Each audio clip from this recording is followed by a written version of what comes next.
Nunca olvidaré el momento en que mi madre decidió repartir mi casa como si ya no me perteneciera.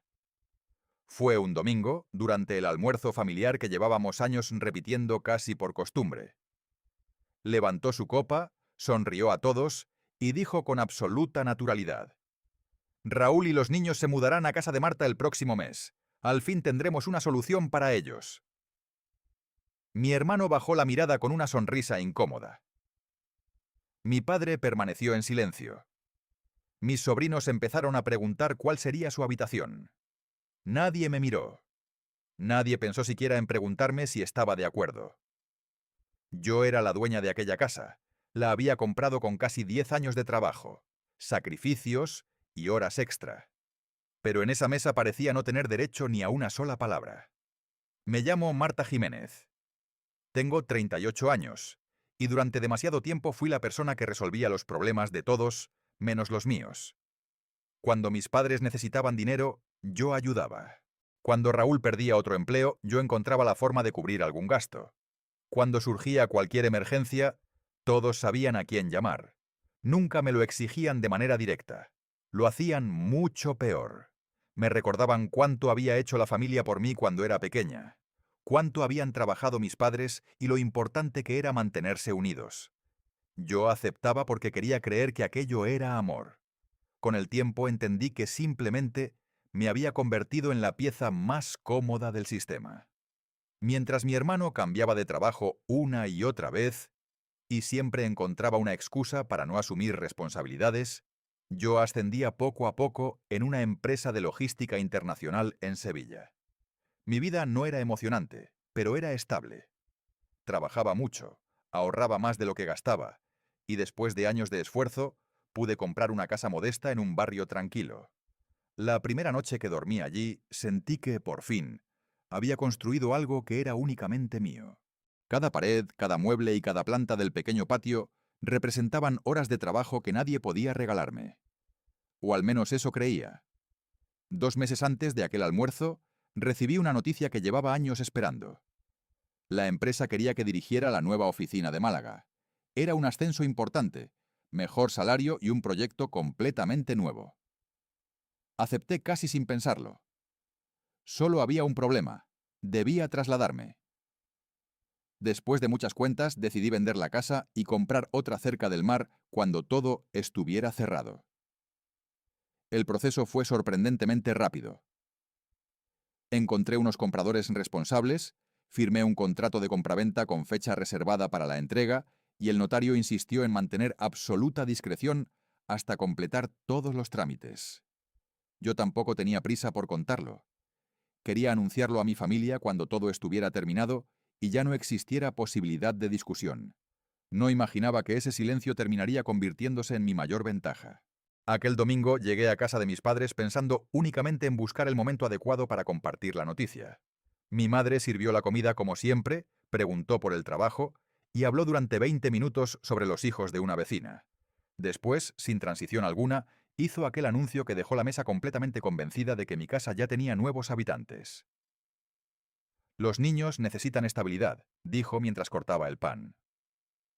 Raúl no puede seguir pagando alquileres imposibles y tú estarás encantada de ayudar a la familia. Sentí que el aire desaparecía de la habitación. Miré a mi hermano esperando que dijera que todo era un malentendido, pero solo murmuró: Mamá ya ha pensado cómo organizar las habitaciones.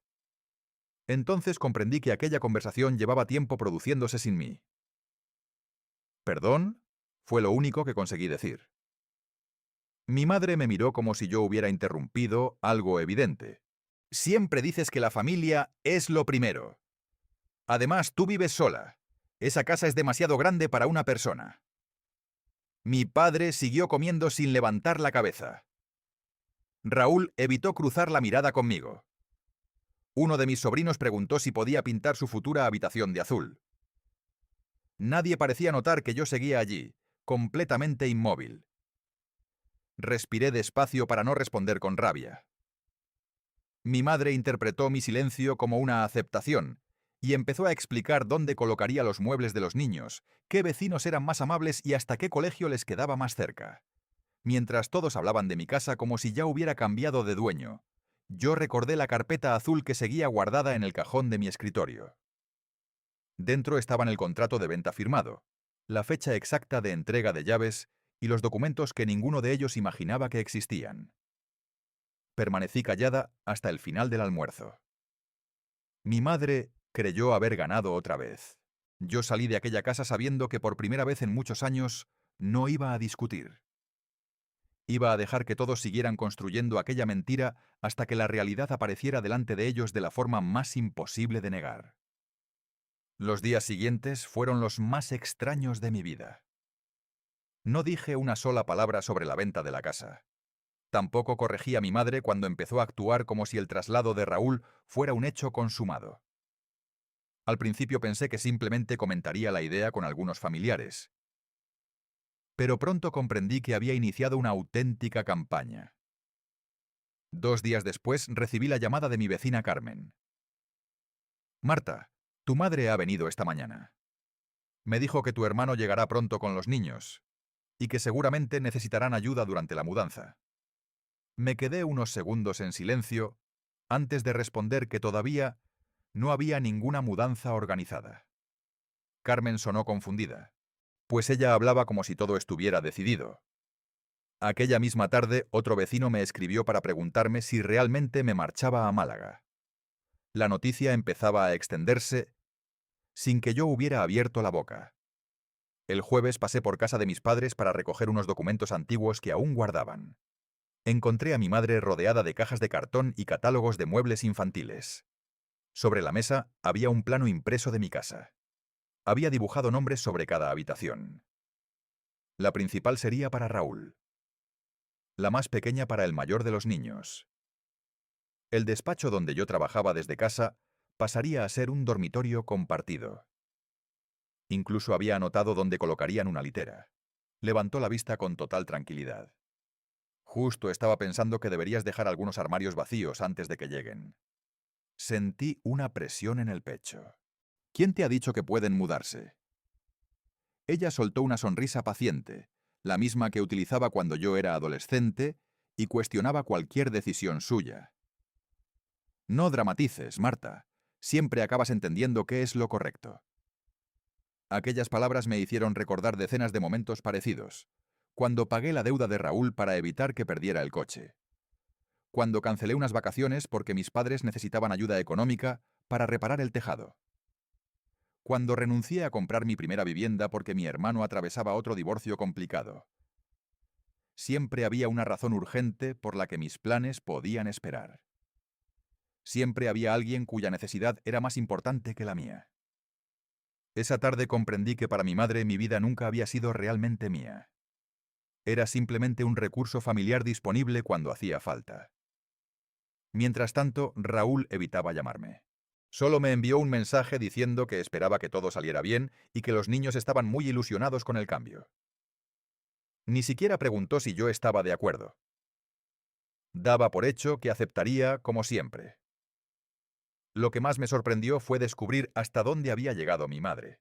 Una compañera de trabajo me comentó que una prima le había contado que yo era un ejemplo de generosidad, porque cedía mi casa para ayudar a mi hermano. Incluso el párroco de la iglesia donde mis padres asistían desde hacía años felicitó a mi madre por la solidaridad de vuestra hija. Yo nunca había hablado con ese hombre sobre mi vida privada. Mi madre había construido una historia perfecta. Ella aparecía como la madre orgullosa de una hija sacrificada y un hijo que, gracias al apoyo familiar, tendría una segunda oportunidad. Cualquier persona que escuchara mi versión después pensaría que yo estaba rompiendo una promesa. Un sábado por la mañana recibí otra llamada inesperada. Era una cerrajera del barrio. Quería confirmar una cita para hacer varias copias de las llaves de mi vivienda. Le expliqué que debía existir un error porque nadie tenía autorización para solicitar ese trabajo. La mujer dudó unos segundos antes de decir que quien había hecho el encargo aseguraba ser un familiar directo con permiso de la propietaria. Colgué con una mezcla de incredulidad y rabia. Conduje inmediatamente hasta casa de mis padres. Encontré a mi madre guardando varias llaves nuevas dentro de pequeños sobres con nombres escritos a mano. Al verme entrar ni siquiera intentó esconderlas. Son para Raúl, para los niños, y una por si acaso se queda mi juego en casa. Respiré profundamente para no perder el control. ¿Has hecho copias de mis llaves sin preguntarme? Ella respondió con absoluta calma. Algún día me darás las gracias por organizar todo antes de tiempo. Fue entonces cuando entendí que cualquier discusión sería inútil. Mi madre ya no buscaba convencerme. Había convencido a todos los demás. Salí de aquella casa sin levantar la voz. Mientras conducía de regreso a la mía, pensé en revelar toda la verdad.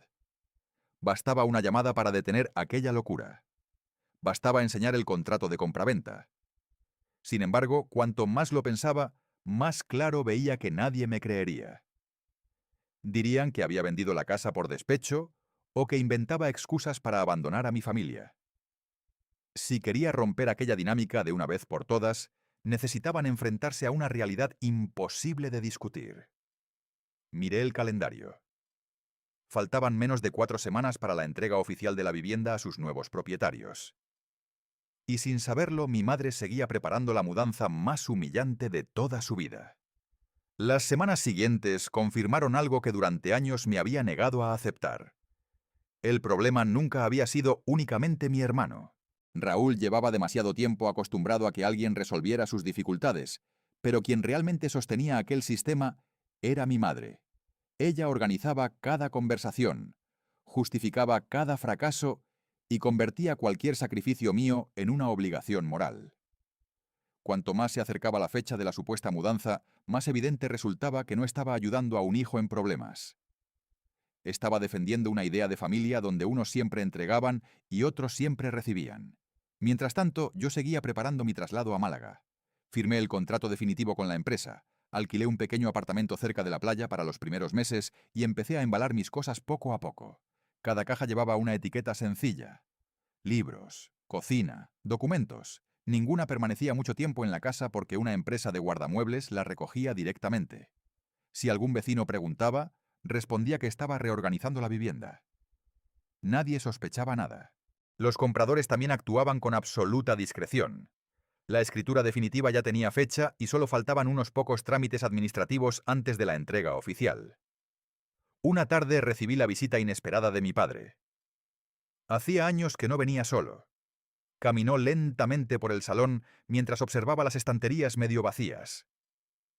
«Tu madre dice que estás haciendo sitio para Raúl», comentó sin mirarme. Permanecí unos segundos en silencio. «¿Y tú qué piensas?», se encogió de hombros. «Solo quiero que no haya discusiones». Aquella respuesta me dolió más que cualquier reproche. Mi padre llevaba toda la vida refugiándose en el silencio. Nunca era quien imponía las decisiones, pero tampoco impedía que ocurrieran. Le ofrecí un café y hablamos del trabajo, del calor que hacía en Sevilla y de los niños. Ni una palabra más sobre la casa. Antes de marcharse se quedó observando el patio durante unos segundos. «Siempre te gustó este rincón», murmuró. Asentí sin añadir nada. Era posible que empezara a sospechar que ocurría algo, pero no hizo ninguna pregunta. 2 días después mi madre apareció sin avisar, acompañada por una amiga suya y por una vecina del barrio. Entraron comentando dónde colocarían una mesa para que los niños pudieran hacer los deberes. Mi madre hablaba con una seguridad impresionante. «Aquí irá el sofá nuevo. Marta dejará algunos muebles porque todavía están en buen estado». Ni siquiera esperó mi respuesta. La mujer que la acompañaba sonrió y dijo que los pequeños tendrían mucha suerte. Yo permanecí junto a la puerta, observando aquella escena absurda. Cuando finalmente las visitas se marcharon, pregunté con calma. «¿También vas a enseñar la casa a todo el mundo sin preguntarme?». Ella respondió con una tranquilidad que ya casi me resultaba familiar. «La familia necesita ilusión. No seas tan rígida». Esa misma noche recibí fotografías enviadas por mi cuñada. Los niños estaban escogiendo el color de la pintura para las habitaciones utilizando una aplicación en el teléfono. Uno había escrito debajo de una imagen: «Mi nuevo cuarto». Sentí un nudo en la garganta. Ellos no tenían la culpa de nada. Eran solo 2 niños creyendo la historia que los adultos les habían contado. Por primera vez dudé de mi decisión de guardar silencio. Pensé en llamarlos a todos y terminar con aquella farsa. Sin embargo, imaginé a mi madre llorando delante de la familia, diciendo que yo había cambiado de opinión en el último momento por egoísmo. Nadie vería los años de presión, solo verían a una mujer que dejaba a su hermano y a sus sobrinos sin hogar. Comprendí que aún seguían viviendo dentro del relato que ella había construido. Entonces ocurrió algo que terminó de convencerme de esperar. Una compañera de la oficina me pidió hablar conmigo en privado. No quería decirte nada, pero tu madre vino ayer por aquí. Sentí un escalofrío. Mi compañera explicó que había pasado para felicitarme por mi ascenso, y de paso comentar que yo renunciaría a mi casa para que mi hermano pudiera rehacer su vida. Incluso había insinuado que seguramente pediría un traslado, porque Marta siempre pone a la familia por delante. Aquello ya no era una simple conversación entre parientes. Mi madre estaba utilizando mi reputación profesional para reforzar una mentira. Esa misma tarde llamé al notario para confirmar que todo seguía según lo previsto. Me respondió que la escritura definitiva se firmaría sin cambios y que los nuevos propietarios recogerían las llaves en la fecha acordada. Colgué con una extraña sensación de calma. Ya no tenía dudas. El único modo de romper aquella cadena era dejar que la realidad hablara por mí. Mientras mi madre organizaba la mudanza, repartía copias de las llaves y convencía a todo el vecindario de que mi casa pertenecía prácticamente a Raúl, yo terminaba de cerrar cada documento de mi nueva vida. Ninguno de ellos imaginaba que el día señalado llegarían con un camión lleno de muebles para descubrir que la puerta ya no llevaba mi nombre, y que las personas que abrirían aquella casa serían completos desconocidos. Llegó la semana de la entrega, y por primera vez en muchos años, dejé de sentir miedo cada vez que sonaba el teléfono de mi madre. Continuaba llamándome casi todos los días para hablar de detalles que nadie le había pedido organizar. Unas veces quería saber cuándo podrían entrar los pintores. Otras preguntaba si pensaba dejar el frigorífico porque sería una ayuda para Raúl. Yo respondía con frases cortas y cambiaba de tema. Mi silencio la convencía aún más de que todo seguía exactamente como ella había decidido. Mientras tanto, mi vida avanzaba por un camino completamente distinto. Firmé la escritura definitiva en la notaría un martes por la mañana. Los compradores, un matrimonio joven llamado Clara y Javier, llegaron con la misma mezcla de ilusión y nervios que yo había sentido cuando compré aquella casa años atrás. Revisamos los documentos, el notario confirmó que todo estaba correcto, y cuando estampé mi última firma, comprendí que una etapa de mi vida acababa de cerrarse para siempre. Guardé la copia de la escritura en mi bolso y entregué el juego original de llaves. Clara me sonrió y dijo que esperaba cuidar la casa con el mismo cariño con el que yo la había mantenido. Le respondí que estaba segura de que serían felices allí. Salí del edificio con una sensación extraña. Había tristeza por dejar atrás un lugar importante, pero también una ligereza que no recordaba haber sentido nunca. Aquella misma tarde conduje hasta Málaga para terminar algunos trámites relacionados con mi nuevo puesto. Mientras recorría la carretera junto al mar, mi teléfono vibró varias veces. Eran mensajes del grupo familiar. Mi madre había enviado fotografías de un camión de mudanzas reservado para el sábado. Todo listo para empezar la nueva etapa de Raúl, escribió acompañando las imágenes con varios corazones. Algunos primos respondieron felicitándola. Una tía comentó que yo era un ejemplo de generosidad. Nadie sabía que la casa ya pertenecía legalmente a otras personas. Durante unos segundos pensé en escribir la verdad. Bastaba un solo mensaje para detener aquella cadena de felicitaciones. Pero después imaginé las explicaciones, las acusaciones y el intento desesperado de mi madre por cambiar la historia en el último momento. Borré la respuesta antes de enviarla. La realidad hablaría sola dentro de muy poco. El jueves recibí una llamada inesperada de mi hermano. Hacía semanas que apenas habíamos hablado. Su voz sonaba incómoda. Los niños están emocionados. No paran de preguntar cuándo podrán dormir allí. Cerré los ojos unos segundos antes de responder. Raúl, ¿alguna vez me preguntaste si yo quería todo esto? Al otro lado hubo un largo silencio. Finalmente contestó con una frase que resumía toda nuestra familia. Mamá dijo que ya lo habíais hablado. No había maldad en su tono, solo una costumbre adquirida durante demasiados años. Siempre había dado por hecho que nuestra madre hablaba en nombre de todos. Colgué sintiendo más tristeza que enfado. Aquella noche apenas dormí. No porque dudara de mi decisión, sino porque pensaba constantemente en mis sobrinos. Ellos llegarían creyendo que iban a conocer su nuevo hogar. No tenían culpa de las mentiras de los adultos. A primera hora del viernes llamé discretamente a Clara para avisarla de que quizá aparecerían algunos familiares confundidos al día siguiente. Le expliqué toda la situación sin ocultar nada. Ella permaneció unos segundos en silencio antes de decir: «No te preocupes. Actuaremos con tranquilidad. Si vienen, simplemente les explicaremos que somos los propietarios». Agradecí su comprensión y colgué sintiendo que, por fin, alguien me trataba como una persona con derecho a decidir sobre su propia vida. Mientras tanto, mi madre seguía ampliando el espectáculo. Una vecina me envió un mensaje diciendo que había visto a varias personas midiendo la entrada de mi antigua casa para comprobar si cabría el camión. Otra me contó que mi madre explicaba orgullosa cómo la familia volvía a unirse gracias a mi sacrificio. Aquella historia llevaba semanas creciendo hasta convertirse en una verdad indiscutible para todo el barrio. El sábado amaneció despejado. Yo permanecí en Málaga, sentada frente a la ventana del apartamento temporal desde el que se veía el Mediterráneo. No tenía intención de asistir. No hacía falta. Sabía exactamente lo que ocurriría. Poco antes de las 10 de la mañana miré el teléfono. Ningún mensaje todavía. A las 10:20 apareció la primera llamada de mi madre. La dejé sonar. Después llegó otra. Y otra más. 5 minutos más tarde comenzó a llamar Raúl. Mi móvil no dejó de vibrar. Respiré hondo y observé el mar en silencio. Habían pasado menos de media hora desde que el camión debía haber llegado a la casa. No necesitaba que nadie me explicara lo que estaba ocurriendo. Bastaba imaginar la escena: los muebles preparados para entrar, los niños esperando ilusionados, los vecinos observando desde las aceras, y la puerta abriéndose para que unos completos desconocidos recibieran a toda mi familia como los únicos y legítimos propietarios de aquella vivienda. En ese instante comprendí que la ilusión construida durante tantos años acababa de derrumbarse delante de todos, y que por primera vez mi madre ya no tendría ninguna manera de controlar lo que sucedería después. No respondí a ninguna llamada durante casi una hora.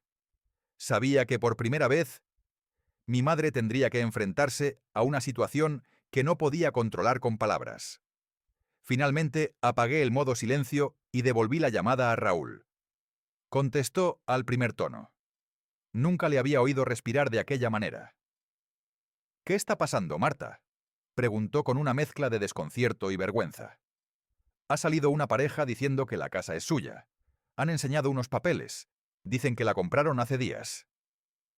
Cerré los ojos unos segundos antes de responder con calma. «Porque es verdad, Raúl. La vendí hace semanas». Al otro lado solo hubo silencio. Después escuché voces de fondo. Mi madre discutía con alguien mientras repetía que todo debía de ser un error. Raúl volvió a hablar casi susurrando. «¿Por qué no dijiste nada?». Tardé unos segundos en contestar.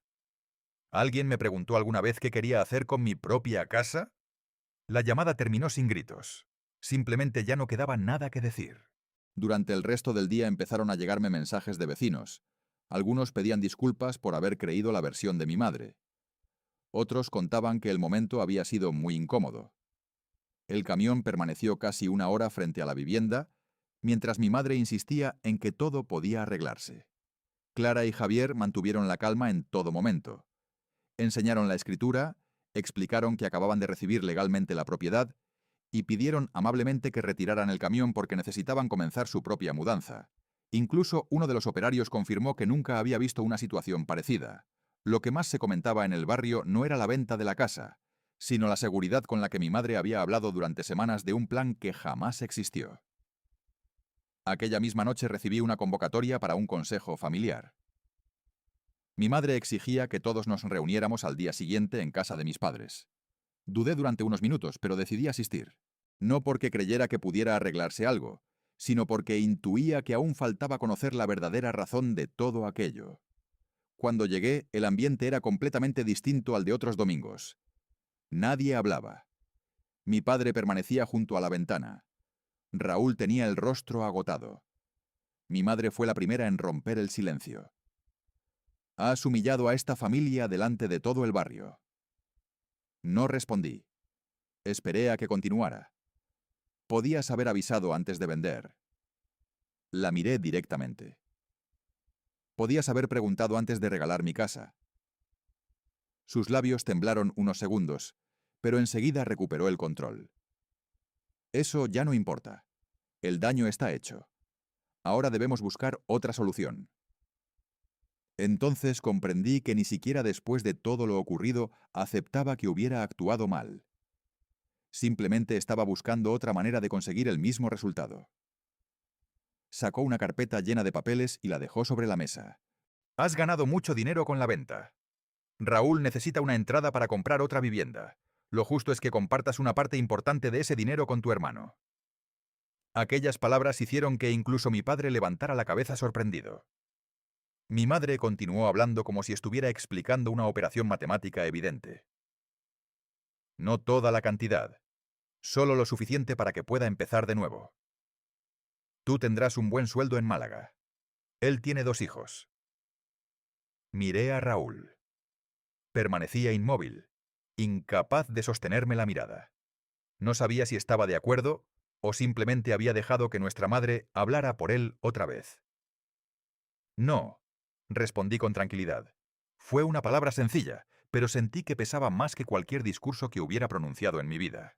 Mi madre golpeó la mesa con la palma de la mano. ¡Eres su hermana! Y también soy una persona con derecho a decidir sobre lo que ha construido.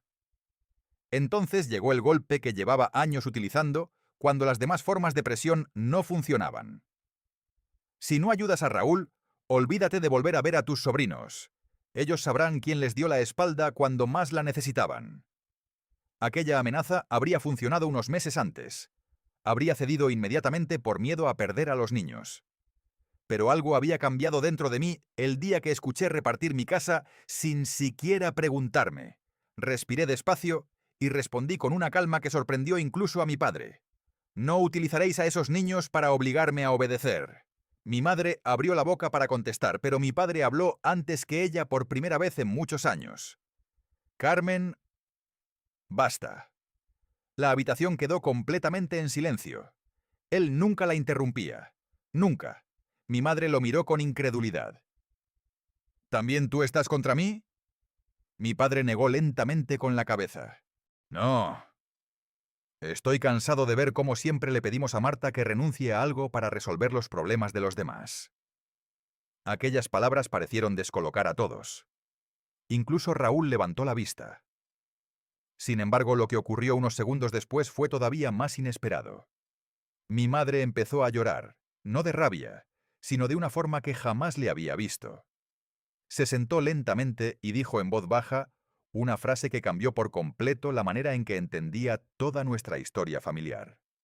Yo también entregué toda mi vida. Y nadie me preguntó si quería hacerlo. Las palabras de mi madre dejaron la habitación completamente inmóvil. Durante unos segundos nadie dijo nada. Yo tampoco. Aquella confesión no borraba todo lo que había hecho, pero por primera vez no estaba hablando para controlar la situación. Estaba hablando de sí misma. Respiró hondo, se secó las lágrimas y comenzó a contar una historia que apenas conocía. Cuando era joven había heredado junto con sus hermanos una pequeña finca de mis abuelos. Siempre había querido vender su parte para estudiar enfermería en otra ciudad. Sin embargo, mi abuelo enfermó, sus hermanos necesitaban dinero y ella renunció a todo sin protestar. Después conoció a mi padre, llegaron los hijos y nunca volvió a hablar de aquel sueño. Mi madre me repetía que una buena hija siempre sacrifica lo suyo por la familia, dijo con la voz quebrada. Lo hice una vez y pensé que así era como debía vivir cualquier persona que quisiera de verdad a los suyos. La miré en silencio. Por primera vez comprendía el origen de muchas cosas. Mi madre no intentaba hacerme daño porque disfrutara controlándome. Había convertido su propia renuncia en la única forma de entender el amor. Si aceptaba que yo podía vivir de otra manera, tendría que admitir que ella había perdido una parte enorme de su vida sin necesidad. Aún así, comprender no significaba aceptar. Me incliné ligeramente hacia adelante y respondí con calma. Lamento que nadie te permitiera elegir. De verdad lo lamento. Pero eso no te daba derecho a decidir por mí. Ella negó con la cabeza una y otra vez. No entiendes lo que significa sostener una familia. Sí lo entiendo, respondí. Lo he hecho durante años. La diferencia es que nunca fue una elección. Mi padre permanecía completamente callado. Raúl tenía los ojos fijos sobre la mesa. Después de unos minutos, habló por primera vez sin mirar a nuestra madre. Marta, nunca te pedí la casa. Aquellas palabras sorprendieron a todos. Sabía que mamá estaba organizándolo todo, pero pensé que tú ya habías aceptado. Nunca imaginé que no te hubieran preguntado. Respiró profundamente antes de continuar. He vivido demasiado tiempo dejando que otros decidieran por mí. También es culpa mía. Mi madre intentó interrumpirlo, pero él levantó la mano con suavidad. No, mamá. Déjame terminar. Era la primera vez que lo veía marcar un límite delante de ella. Siempre esperé que Marta resolviera lo que yo no sabía resolver. Encontrar trabajo, pagar una deuda, cuidar a los niños. Me acostumbré. Y dejé que tú me convencieras de que era normal. La habitación quedó en silencio otra vez. Sentí una mezcla extraña de alivio y tristeza. Habían hecho falta décadas para que aquella conversación existiera. Entonces abrí mi bolso y saqué una carpeta. La dejé sobre la mesa. Quiero enseñaros algo. Mi madre observó los documentos con desconfianza. No eran escrituras ni contratos de compraventa. Eran certificados bancarios. He abierto 2 cuentas de ahorro a largo plazo, expliqué. Una para cada uno de mis sobrinos. Raúl levantó la vista sorprendido. Cada mes ingresaré dinero para sus estudios. Nadie podrá retirarlo antes de que ellos alcancen la mayoría de edad, y el dinero solo podrá utilizarse para su educación o formación. Mi madre frunció el ceño. ¿Y por qué no das ese dinero ahora? Raúl lo necesita. Negué lentamente. Porque quiero ayudar a los niños, no mantener un sistema donde siempre se espera que otra persona renuncie a todo. Aquellas palabras cayeron con más fuerza que cualquier discusión anterior. Mi madre comprendió que ya no estaba negociando. No existía ninguna posibilidad de convencerme. El dinero de la venta no serviría para repetir la misma historia una vez más. Raúl permaneció varios segundos sin hablar. Después dijo algo que nunca pensé escuchar. Gracias. No hablaba del dinero. Hablaba de haber pensado directamente en sus hijos. Mi padre sonrió por primera vez en mucho tiempo. Mi madre bajó la cabeza. Parecía cansada, mucho más de lo que recordaba. Antes de marcharme me acerqué a ella. Siempre serás mi madre. Pero ya no voy a vivir según unas reglas que nunca elegí. Ella no respondió. Solo asintió muy despacio mientras evitaba mirarme. Aquella fue la última reunión familiar en mucho tiempo. Unas semanas después me instalé definitivamente en Málaga y empecé mi nuevo puesto como directora de la oficina regional. Desde la ventana de mi despacho podía ver el puerto cada mañana. Mi teléfono dejó de sonar constantemente. Ya no recibía llamadas para resolver problemas ajenos ni mensajes recordándome lo que debía hacer por los demás. Sin embargo, unos meses más tarde recibí una llamada inesperada de Raúl. No quería pedirme dinero. Solo quería preguntarme si los niños podían pasar un fin de semana conmigo durante las vacaciones. Fue entonces cuando comprendí que, aunque algunas relaciones se habían roto para siempre, otras empezaban a reconstruirse desde un lugar completamente distinto. Uno donde por fin nadie hablaba en nombre de los demás. Mudarse a Málaga fue mucho más que cambiar de ciudad. Durante las primeras semanas seguía despertándome con la sensación de que en cualquier momento sonaría el teléfono para pedirme que resolviera otra urgencia familiar. Pero el teléfono permanecía en silencio.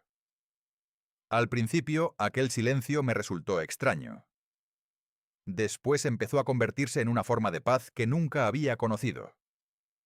Mi nuevo trabajo exigía muchas horas, pero al terminar la jornada caminaba junto al mar sin sentir que debía justificar cada decisión que tomaba. Por primera vez, todo lo que construía pertenecía únicamente a mi vida. Los meses siguientes demostraron que las consecuencias de aquel sábado habían sido profundas para todos. Mi madre dejó de hablar del supuesto sacrificio familiar. Muchos vecinos habían presenciado la llegada del camión y la aparición de los verdaderos propietarios de la casa. La historia que ella había contado durante semanas se había derrumbado delante de quienes más la habían escuchado. Durante un tiempo evitó las reuniones sociales porque ya no podía sostener aquella versión de los hechos. No fue un castigo impuesto por nadie. Fue simplemente el resultado de haber construido una realidad que no existía. Mi padre comenzó a llamarme de vez en cuando. Nuestras conversaciones eran sencillas. Hablábamos del trabajo, de la salud y de cualquier cosa cotidiana. Poco a poco empezó a reconocer momentos del pasado en los que debería haber intervenido y no lo hizo. Nunca buscó excusas. Solo decía, debí hablar antes. Aquellas 4 palabras no cambiaban los años perdidos, pero sí evitaban seguir perdiendo los siguientes. La relación con Raúl también cambió despacio. Encontró un empleo estable en una empresa de mantenimiento, y por primera vez desde que éramos jóvenes, dejó de esperar que otra persona solucionara sus problemas económicos. Algunas tardes me llamaba únicamente para contarme cómo les iba a los niños en el colegio. Ya no había peticiones escondidas detrás de la conversación, solo un hermano intentando recuperar una relación que durante demasiado tiempo había estado condicionada por las decisiones de otra persona. Mis sobrinos comenzaron a venir a Málaga durante parte de las vacaciones escolares. Les enseñé la playa, los llevé a visitar museos y a recorrer pequeños pueblos de la costa. Nunca hablé mal de su abuela delante de ellos. Los niños no necesitaban cargar con conflictos que no les pertenecían. Cuando cumplieron la edad suficiente para entender mejor las cosas, les expliqué únicamente una idea: que ayudar a alguien es un acto de amor cuando nace de la libertad, no cuando nace del miedo o de la obligación. Con el tiempo también supieron que existían 2 cuentas de ahorro abiertas a su nombre. No eran un regalo para compensar el pasado. Eran una oportunidad para que pudieran elegir su propio futuro sin depender de presiones familiares. Mi madre tardó casi un año en llamarme. Lo hizo una tarde cualquiera. No pidió dinero. No habló de la casa. Después de unos minutos de conversación incómoda, dijo algo que jamás había esperado escuchar. Todavía estoy aprendiendo que querer a alguien no significa decidir por esa persona. No respondí inmediatamente. Sabía que una sola frase no borraba décadas de control ni de manipulación emocional. Pero también comprendí que algunas personas solo empiezan a cambiar cuando finalmente dejan de conseguir aquello que siempre obtuvieron. Nuestra relación nunca volvió a ser la misma. Seguimos viéndonos en algunas fechas importantes, siempre con límites claros. Si aparecía una exigencia injusta, la conversación terminaba. Si alguien intentaba decidir por mí, simplemente decía que no. Y ese no, que durante tantos años me había parecido imposible de pronunciar, dejó de necesitar explicaciones. Hoy, cuando miro atrás, ya no pienso que la Casa de Sevilla fuera la mayor pérdida o la mayor victoria de aquella historia. La verdadera victoria fue descubrir que mi valor nunca dependió de cuánto estaba dispuesta a sacrificar por los demás. Durante demasiado tiempo confundí responsabilidad con obediencia y generosidad con renunciar a mí misma. Ahora sé que una familia puede apoyarse sin convertir a uno de sus miembros en el responsable permanente de la felicidad de todos. Aprendí que poner límites no destruye el amor auténtico. Simplemente revela qué relaciones estaban sostenidas únicamente por la costumbre de que siempre cedieras. Si algo deseo que otras personas comprendan después de escuchar mi historia es esto: nadie, absolutamente nadie, tiene derecho a disponer de tu vida, de tu trabajo, de tu dinero o de tu hogar solo porque durante años hayas sido la persona más responsable de la familia. El cariño no se demuestra perdiéndose a uno mismo. A veces el acto más difícil y más justo no consiste en luchar contra los demás, sino en mirarlos con serenidad y decir por primera vez y sin culpa: no. Ese fue el día en que dejé de ser la salvadora de todos para convertirme por fin en la dueña de mi propia vida.